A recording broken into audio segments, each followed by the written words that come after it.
Ngayong Friday ng madaling araw. Actually, Sabado na ngayon, di ba? Na-check po, pero usually ang live ko hapon. Hapon tapos, walang definite time. Basta, ano lang, parang kabut eh. Hindi na lang lulusot.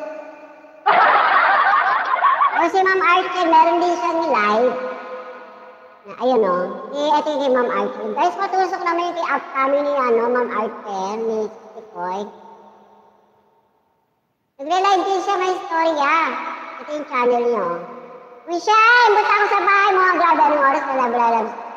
Sleep ka na, oy! Wishay! Oo nga. Anong tawag dito? Sisikoy, Moonshay. Kaya ako napalive. Nagising ako na madaling araw. Nagutom kumain. Tapos ayun, nabuksan ng YT. Yun, hindi na, dire-diretso na. Mabawi ako ng aking WX na loves Moonshay. Ito, may story ating channel niya. Hindi natin sa screen. Para alam natin kung siya ay yung mga live. Si Argel, surpot pala ha. Ulit. Oo! Si Sikoy Archel. So, definite yung aking live. Bigla-biglaan na lang. Bisa na may schedule ako, maatras. Hanggang sa matagal bago ko yung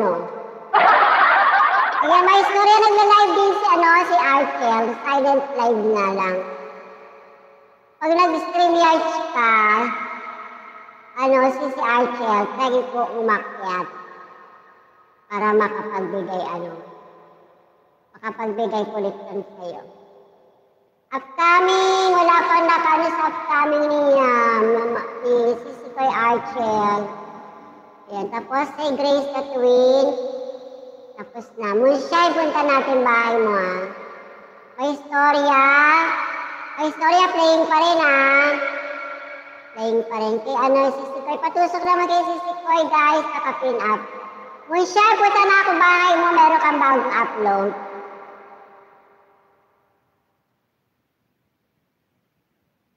Maraming salamat. Moonshay Vlogs.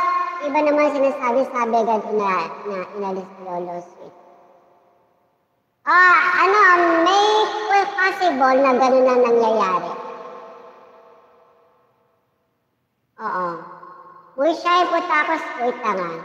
Punta ko muna si Moonshay. Papaliwanag ko kung bakit.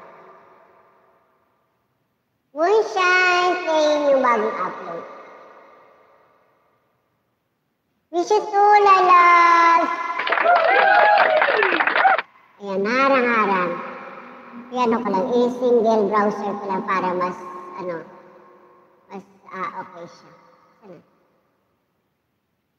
Single browser. Ayan.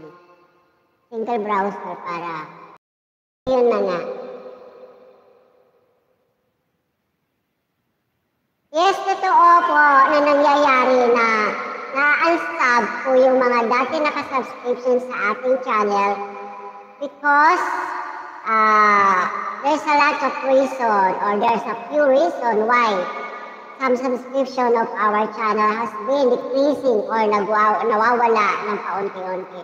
First of all, nagkakaroon ng unsubscription ng ating channel because ang nag-subscribe sa atin either nagkaroon siya ng one-way commitment. Ibig sabihin, digital lang ang ginawa sa inyong channel at hindi siya nagbigay ng continuously support or pasyalan sa bahay nyo. Yun ang unang-una. So, number 2, nagkaroon ng pag-unsubscribe mismo nung dating nakadikitan o nakasubscribe sa'yo, whether na na-meet mo sa isang live na nagkakaroon ng dikitan, nakipagdikitan, however, nagkaroon siya na tinatawag na pag-unsubscribe sa'yo kasi merong tinatawag na hindi niya gusto yung content ng iyong YouTube. Pangatlo, kung bakit nagkakaroon ng unsub yung mga subscription kasi hindi legit, hindi organic ang pag-connect sa bahay mo. Rather, obviously, sub-to-sub ang labas na nangyayari sa pag-connect sa'yo kung bakit automatic nagkakaroon ng unsubscription. Okay?